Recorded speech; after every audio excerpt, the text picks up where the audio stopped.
We're going to take a look at two more gas laws. The ones that we're going to deal with today are the ideal gas law and Dalton's law.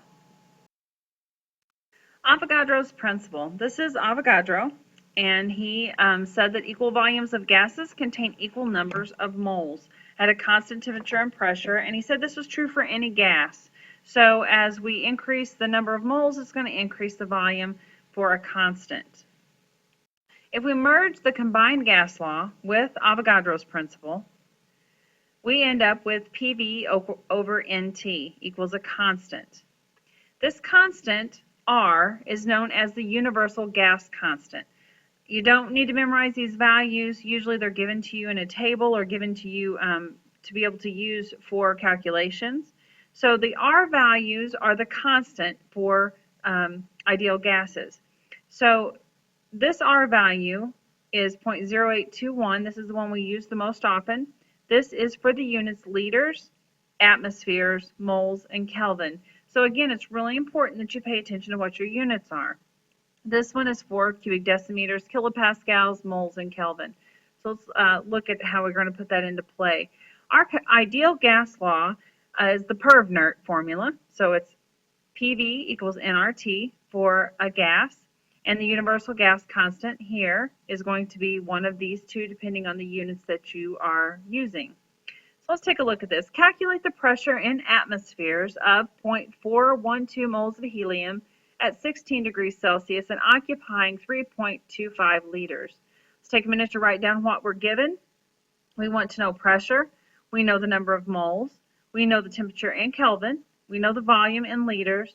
And this is our R value because we are looking at liters, we're looking at atmospheres, and we have moles, and we have Kelvin. So we're going to get our pressure and atmospheres when we do this.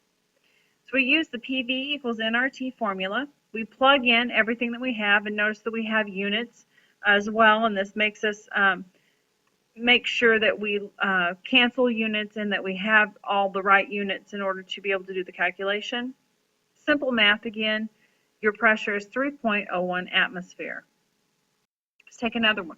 Look at another one. Find the volume of 85 grams of oxygen at 25 degrees Celsius and 104.5 kPa. My suggestion to you is to stop the video at this time and to go ahead and try to work out the problem on your own.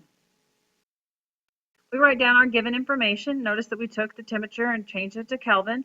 And this time the R value being used is the 8.315 cubic decimeters times kPa over moles times Kelvin. A couple different things that you could have done. If you would rather use the other R value, that would have been acceptable, but you would have had to change your pressure to atmospheres before you did the problem. So make sure that your units are set up correctly. Another thing is we're given grams, 85 grams of oxygen. So you have to change grams to moles before you go any further because that N value in the formula is moles. So we go ahead and plug in the information that we have, making sure our units are correct, solve for volume, and our final answer is 64 cubic decimeters. Again, the problems are not difficult. The biggest hang-up that you're going to have is not remembering to make sure that your units are going to cancel. Make sure that your R value is the correct R value to use. Just plug them in and you shouldn't have any problems with that at all. Let's take a look at Dalton's law. Dalton said that the total pressure of gases equals the sum of the partial pressure of the individual gases.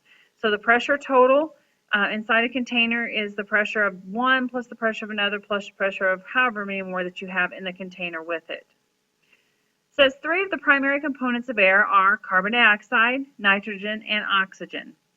In a sample containing only these three gases at a pressure of 1 atmosphere, the carbon dioxide pressure is 0.285 torr, the pressure of the nitrogen is 593.525 torr. What's the partial pressure of oxygen? This is a lot easier than what you think it's going to be. Remember that my total pressure is 1 atmosphere. It tells us that right here. I know my carbon dioxide pressure and my nitrogen pressure. We're changing those to ATM. That did that quickly. Of course, you do the conversion, but the reason we do that is because we're dealing with ATM and we're dealing with torr, so we have to come to a like unit. You could have easily taken 1 atmosphere and changed it to torr and done the problem using torr instead. It's totally up to you. Our pressure total is the pressure of all 3 of the gases added together. So all we have to do is set it up, subtract from 1 atmosphere, and you have pressure of oxygen is 0.219 atmospheres. Simple calculations. Another part of Dalton's law is looking at an example where we have gas that's collected over water. When you collect gas over water, the water is wet and it makes the gas wet. It's kind of like just being in a more humid environment, which we're used to being living in Missouri. So when the gas is collected by water displacement, it's actually collected as a mixture of the gas and water vapor. The water exerts a pressure known as water vapor pressure.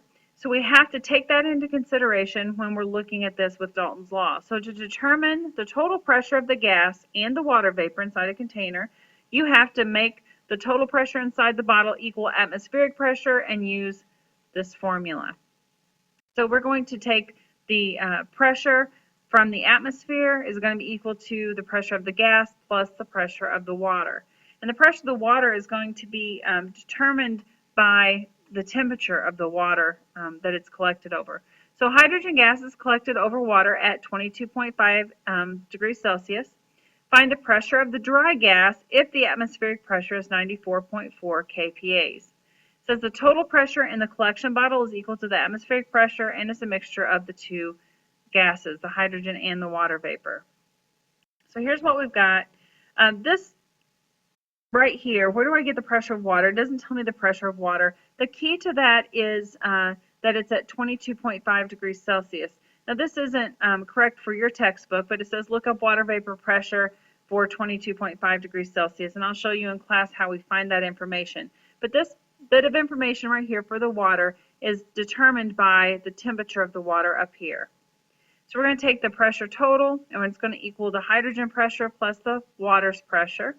We're going to solve, and we're going to get the pressure, the dry pressure of hydrogen gas is 91.7 kPa. A gas is collected over water at a temperature of 35 degrees Celsius. The barometric pressure is 742 torr. What's the partial pressure? So the total pressure again is equal to the barometric pressure, and it's a mixture of gas and the water vapor. So we want to know the pressure of the gas, we know the total pressure, and we know the pressure of water at 35 degrees Celsius.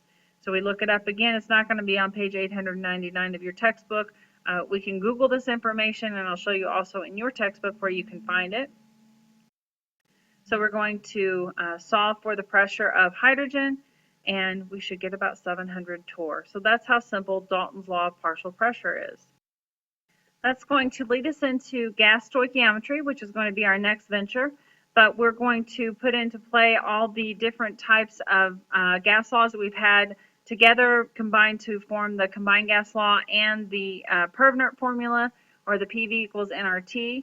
And we're going to practice on those for a while and put Dalton's law into practice. So remember what Dalton's law of partial pressure is, and we will eventually get around to gas stoichiometry next.